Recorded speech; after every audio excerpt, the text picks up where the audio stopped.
ও মুখের মিছিল মুখোশ হয়ে যায়, ঘিরে ধরে কুয়াশা যখন। কত শত অনুভূতি বিবর্ণ রং ঘিরে ধরে কুয়াশা যখন।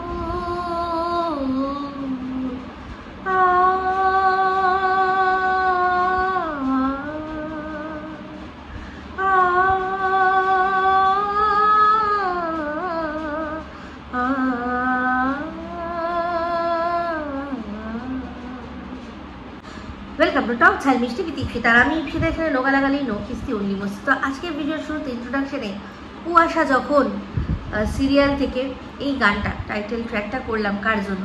অবশ্যই মহুয়ার জন্য। বুঝতেই পেরে গেছেন যে এখন ভিডিওটা কী নিয়ে হচ্ছে।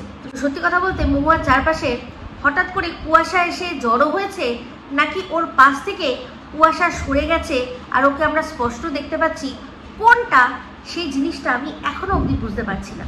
তো গতকালের ভিডিওটাও করেছিলাম ওকে নিয়ে, যেখানে বলেছিলাম যে ওকে দেখে শেখা উচিত কাদের না, সব ব্লগারদের শেখা উচিত যে কিভাবে একটা ভুল যদি হয়ে যায় তখন সেখান থেকে মুভ অন করতে হবে।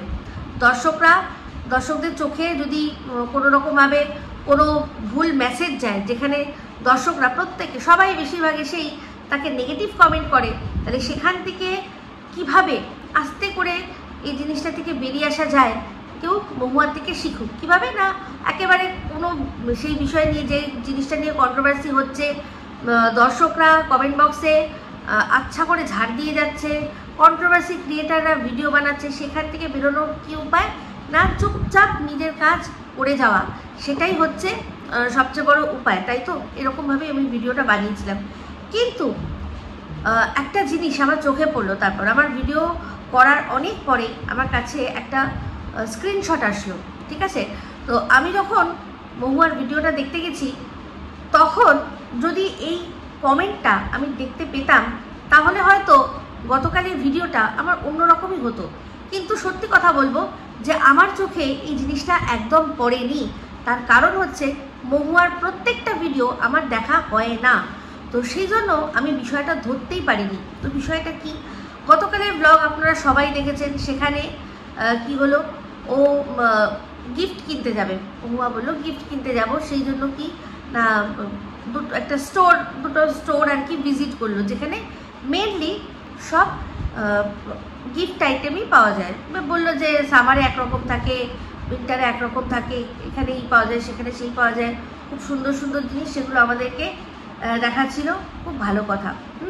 তারপরেই যখন রান্নার পর্ব আসলো, তো রান্নার মধ্যে দেখিয়েছিল কি একটা আলুর তরকারি করেছিল।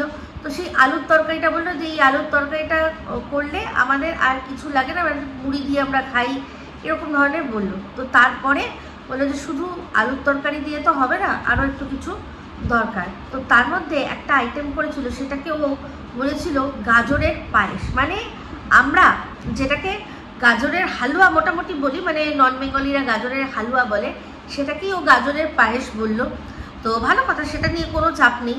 তো সেখানে গাজরের পায়েসটা যখন করে প্রথমেই আমাদের দেখালো কি যে গাজরগুলোকে, জানেন আমরা যে গাজরের হালুয়া বা পায়েস যাই বলি না কেন, সেটা করতে গেলে গাজরটাকে গ্রেট করতে হয়। তো গাজর গ্রেট করাটা সবচেয়ে মানে কঠিন কাজ আর কি এই রেসিপিটার মধ্যে। বাদবাকি সবই ইজি, শুধু গাজরটা যদি একটু গ্রেট করা থাকে তাহলে চটপট এই জিনিসটা হয়ে যায়। কিন্তু গাজর গ্রেট করার তো কোনো চটপটের কাজ নয়। তো সেটার জন্য ওর কাছে একটা ছিল হচ্ছে গিয়ে ওই চপার টাইপের থাকে না, ওরকম একটা চপার ছিল। সেই চপারের মধ্যে ও সুন্দর করে গাজরটাকে একদম কুচি করে মানে গ্রেট তো হবে না, কিন্তু অনেক এত মিহি করে কাটা হয়ে যায় যেটা কিনা গ্রেটেরই সমান। তো সেক্ষেত্রে গ্রেট করে নিয়ে আমাদের দেখালো। সেটা যখন বলছিল তখন একটা কথা বললো যে জানেন তো, এই যে গ্রেটারটা যবে থেকে হয়েছে তবে থেকে আমার খুব সুবিধা হয়ে গেছে, কারণ ওই গাজর ঘষাটাই মেনলি অনেক বড় কাজ ছিল। ভালো কথা, খুবই ভালো কথা। তারপর হচ্ছে কি যেরকমভাবে যা প্রসেসে গাজরের পায়েস করার, সে গাজরের পায়েসটা করেছে, ঠিক আছে। করে ভিডিওটা মানে গাজরের পায়েসের মধ্যে যে জিনিসটা সাধারণত ও দেয় সেই জিনিসটা দিল না, দিয়েও বন্ধ করে দিল, ঠিক আছে। তো এইবার হচ্ছে গিয়ে ব্যাপার যে কমেন্টটা কি, সেই কমেন্টে একজন দর্শক পরিষ্কার লিখেছে যে আজ থেকে 1 বছর আগে শিবরাত্রির সময় যে গাজরের পায়েসটা তুমি করেছিলে সেই ভিডিও ফুটেজটাকেই তুলে তুমি এখন কালকে করেছি বলে চালিয়ে দিলে। তো সেটা দেখে তো আমি মানে রীতিমতো পায়ের তলা থেকে মাটি সরে যাওয়ার মতো ব্যাপার, যে এইরকম হয় নাকি? মহুয়া যাকে আমরা এত অনেস্ট, যার অনেস্টি দেখেছি, যার সিম্পলিসিটি দেখেছি, সে দর্শকদের ঠকানোর জন্য এত বড় একটা চালাকি করবে? মানে 1 বছর আগের একটা ভিডিও ফুটেজ নিয়ে এসে সেটা এখন মানে লেটেস্ট ডেলি ব্লগের মধ্যে ঢুকিয়ে আর সেখানে ভয়েস ওভার দিয়ে ছেড়ে দেবে। তো যাই হোক, ভয়েস ওভারটা ও তখন যা দিয়েছিল এখনও তাই দিয়েছে, একদম সেম সব কথা। এবার সেখান থেকে ওই যেটা ছিল পুরোনো ভিডিও যেটা ছিল হয়তো ওখানে স্টকে ছিল, সেখান থেকে ও কাটঝাট করে কিছু অংশ নিয়ে ব্যবহার করেছে। এটা তো সত্যি কথা, একদম সত্যি। দেখুন, আমাদের বাড়িতে পায়েস যখনই হয়, হয়তো যে কোনো পায়েস, সে গাজরের পায়েস হোক বা যে কোনো অন্য কোনো পায়েস হোক বা যে কোনো রান্না হোক, মোটামুটি একই রকম একই বাসনপত্রে আমরা করি। যেমন ধরুন যদি ধরুন মাংস হবে, তো একটা পাত্র মোটামুটি সব সময়কার জন্য একটা পাত্র মোটামুটি ঠিক আছে, যে মাংস যদি হয় সেটাতেই হবে, পায়েস যদি হয় সেটাতেই হবে। তো সেটা সিমিলার হতে পারে, কিন্তু মানে এই যে যিনি বলছেন যে তুমি পুরনো ফুটেজ তুলে এখন নতুন ফুটেজ হিসেবে আমাদের ব্যবহার করছো, সেই কথাটাই কি করে প্রমাণিত হয়? আপনাদের সামনে পাশাপাশি দুটো স্ক্রিনশট আমি দিচ্ছি, পরপর দিচ্ছি। দেখুন, 1 বছর আগে যে পায়েসটা রান্না হচ্ছে, যখন ও গ্রেট করছে, তখন ওর হাতের আঙুল, ওর যা মানে পড়ে রয়েছে, আংটি চুড়ি সব পড়ে রয়েছে, সেগুলো যদি আমি ধরলাম একই হয়, সিমিলার হতেও পারে। 1 বছর আগেও আমি যেটা পড়েছিলাম 1 বছর পরেও আমি সেটাই পড়ে আছি, সেটা হতে পারে। গ্রেট করছো যখন, সেটাও তুমি মানে আগে যেরকম করেছিলাম এখন সেরকম করেছি, গ্রেটারটা এক, সব হতে পারে। কিন্তু যখন গ্রেট করছিল তখন পাশে দেখবেন সি গ্রিন কালারের একটা ঢাকনাওয়ালা যে বা কৌটোটা আছে বা বাক্সটা রয়েছে বা যে কোনো ইউটেন্সিল রয়েছে বা ওটা কোনো ঢাকনা রয়েছে, 1 বছর পরেও যখন তুমি গ্রেট করছো গাজর, সেই ঢাকনাটাই থাকবে তোমার পাশে। এটা কাকতালীয় হতে পারে না, এটা হতে পারে না। এইটা দেখলাম, তার উপর প্রত্যেকটা মানে রান্নার যখনই যাই হোক না কেন, একদম এক টো একদম হয়ে যায় না। সেই যে ক্যান থেকে দুধ দিচ্ছে, শেষ হয়ে গেছে, সেই ক্যানের যে কাটার অংশ সেটা একদম এক। তারপর হচ্ছে গিয়ে এই যে মিল্ক মেড জাতীয় যে জিনিসটা দিচ্ছে, সেটা যতটা পরিমাণ যেরকমভাবে বেরোচ্ছে, একদম এক হতে পারে না। সবচেয়ে বড় চালাকি এটাই লাগলো যে আগেরবার যখন ওই শিবরাত্রির সময় পায়েসটা করেছিল, তখন নামানোর আগে শেষে বাদাম কুচি দিয়েছিল, কিন্তু এবার জাস্ট ওই বাদাম কুচির অংশটুকু কেটে দিয়ে মহুয়া ভাবলো যে দর্শকরা ধরতেই পারবে না যেটা আমার 1 বছর পুরনো একটা পায়েস, যেটাকে আমি নতুন বলে দর্শকদের সামনে প্রেজেন্ট করছি। ছি মহুয়া, ছি। তোমার এই জঘন্য চালাকি দেখে এই একটাই কথা মুখ থেকে বেরোচ্ছে যে ছি, কি করে পারলে তুমি? এত মানুষের এত ভালোবাসা তুমি পেয়েছো। সত্যি কথা বলতে অনেকেই বলে যে তুমি তোমার যোগ্যতার বাইরে অনেক কিছু পেয়ে গেছো। এটা সত্যি, এটা একেবারে সত্যি। কারণ তোমার যারা ভালোবাসার মানুষরা, যারা ফ্যান, তারা যেভাবে তোমার জন্য বুক বেঁধে সব জায়গায় লড়েছে, তাদের মুখগুলো তুমি আর মানে তারা যে মুখ তুলে কিছু কথা বলবে সেরকম অবস্থায় রাখলে না। এত জঘন্য চালাকি তুমি কি করে করলে? তুমি এর আগে দেখোনি দর্শক কি জিনিস তুমি জানো না?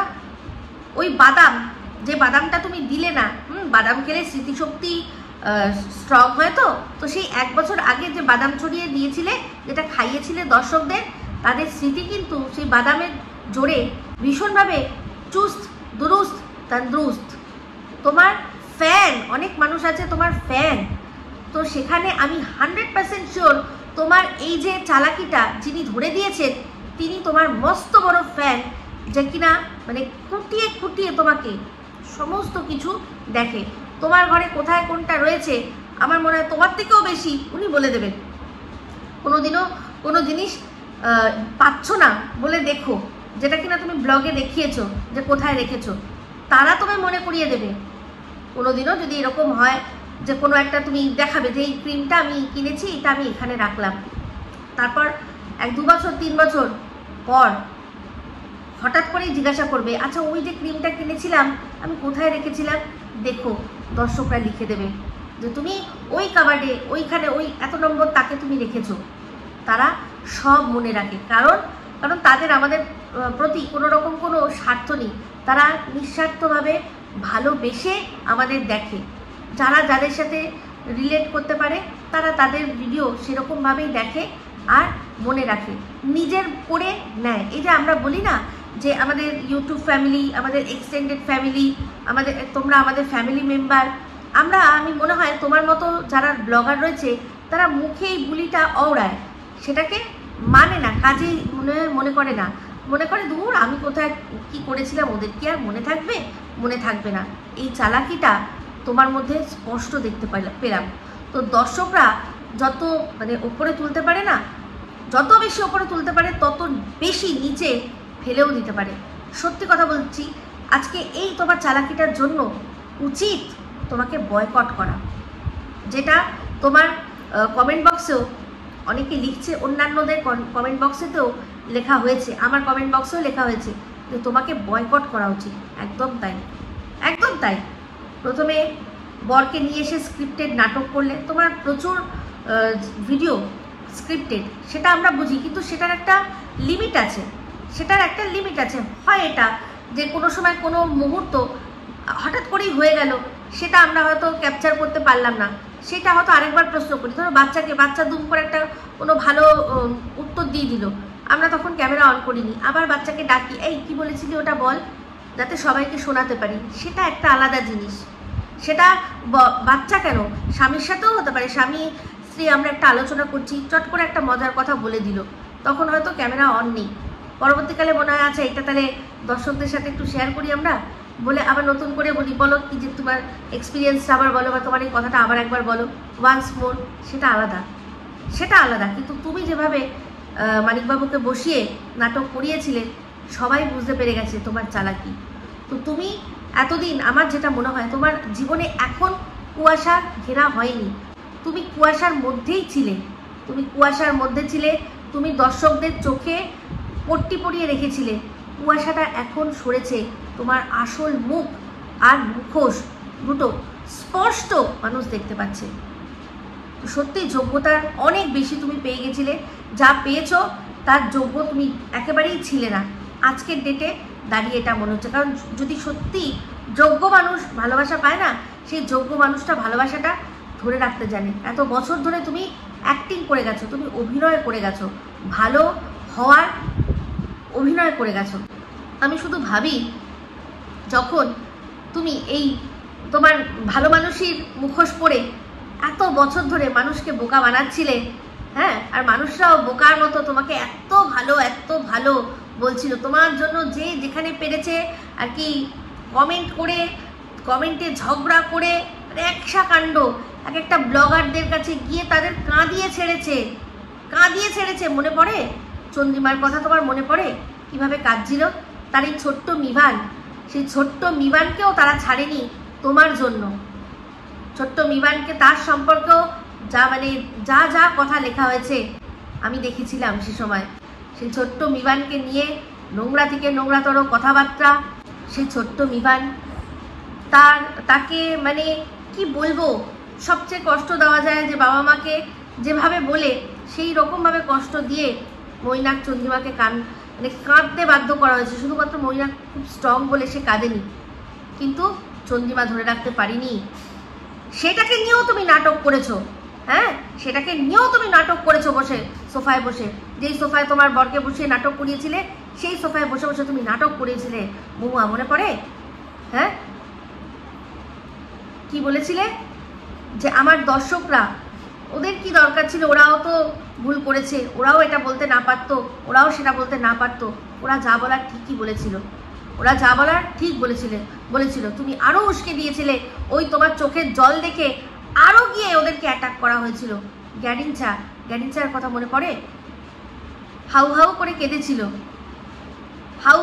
কেঁদেছিল কি না, তাদের প্রত্যেকটা যে কোনো যারাই ভয়েস ওভার দিয়ে ভিডিও করছে, কাজটা আগে করে নিচ্ছে, তারপর পরে ভয়েস ওভার দিয়ে ভিডিও করছে প্রবাসে, তাদের প্রত্যেককে স্ট্যাম্প মেরে দেওয়া হতো কি না তোমাকে নকল করেছে। তুমি কাকে নকল করেছো একবার বলো তো। যদি সত্যি ক্ষমতা থাকে, যদি সত্যি তোমার সত্যিকে একসেপ্ট করার দম থাকে, তাহলে আবার যখন নতুন করে শুরু করবে তখন একটু সত্যি কথাটা বলো তো, যে আমি এই ব্যক্তির কাছ থেকে এই ফরম্যাটটা শিখেছিলাম। এটা তোমার মস্তিষ্ক প্রসূত তো নয়। ছি, লজ্জা লাগছে, লজ্জা লাগছে। খুব পজিটিভ মানুষ তোমাকে ভাবতাম, আর অবশ্যই অ্যাডমায়ার করতাম প্রচুর, কিন্তু তুমি একজন মুখোশধারী মানুষ। আজকে স্পষ্ট কথা স্পষ্টভাবে বলছি, কোনো কষ্ট নেই, কারণ কষ্ট তুমি আমাদের দিয়েছো। এরকম আরও কত কত হয়তো ব্লগ তোমার যদি খুঁজে দেখা যায় তাহলে পাওয়া যাবে তুমি এরকমভাবে ফুটেজ রিইউজ করে চালিয়ে দিয়েছো। কিন্তু তখন ওই যে চোখে পট্টি বেঁধে তারা হয়তো তোমাকে দেখেছে, ভাবতেই পারেনি যে মহুয়া এটা করতে পারে। কীরকম চালাকি করলে, ছি। চালাকির দ্বারা মহৎ কাজ করা যায় না মহুয়া, জানো তো। স্বামী বিবেকানন্দের এই কথাটা একদম কোথাও পারলে লিখে নাও, বিশেষ করে মনের মধ্যে, হৃদয়ের মধ্যে এই কথাটা লেখো, তাহলে দেখবে জীবনে কোনোদিনও চলার পথে এইরকম আর কি মুখ থেকে মুখোশ খুলে পড়ে যাবে না। মুখোশ তোমার পড়তেই লাগবে না। চালাকি দিয়ে কোনোদিনও কখনো কোনো মহৎ কাজ করা যায় না। একটা মহৎ কাজই তো তুমি করছিলে না। ইনকাম, নিজের মতো করে ইনকাম, ঘর দোর সামলে বাচ্চা কাচ্চাদের সাথে নিয়ে সুন্দর করে ইনকাম। তোমাকে দর্শকরা মাথায় তুলে রেখেছিল আর তোমাকে এই জিনিসটাতে সাপোর্ট করেছিল, কিন্তু তুমি তাদের কি করলে, কি দিলে তাদের? তুমি তাদের ধোকা দিলে, জাস্ট ধোকা দিলে। তো তোমার যদি মনে হয়েছিল যে তুমি ব্লগ বেশি করে করতে পারোনি, ছোট করে ব্লগ হয়েছে, তাহলে ছোট ব্লগই দিতে, কিন্তু তা বলে পুরনো একটা ভিডিওর ফুটেজ তুলে নিয়ে এসে সেটা অ্যাড করে দেওয়া, এটা কোনো রকমভাবে সমর্থন করা যায় না। এটা তুমি দর্শকদের ঠকিয়েছো, দর্শকরা ক্ষমা করবে না। ছি, শুধু এই একটাই কথা, একটাই ওয়ার্ড তোমার জন্য, ছি। ছি মহুয়া, এটা একদম আশা করিনি, কেউ আশা করেনি। তো যাই হোক, আমি জানি না ওর এটা নিয়ে ও কী বলবে, কি ক্ল্যারিফিকেশান দেবে, সেটার জন্য অপেক্ষা করে রয়েছি। কারণ এটার জন্য ক্ল্যারিফিকেশান তো ওকে দিতেই হবে। ও যতই ওর স্ক্রিপ্টেড নাটক থেকে মুভ অন করুক, কিন্তু এই বিষয়টা, এই যে দর্শক কেন ঠকালো, সেটা সম্পর্কে ওর উচিত কিছু না কিছু বলা। সেই উত্তরটা দেখার জন্য অধীর আগ্রহে বসে রয়েছি।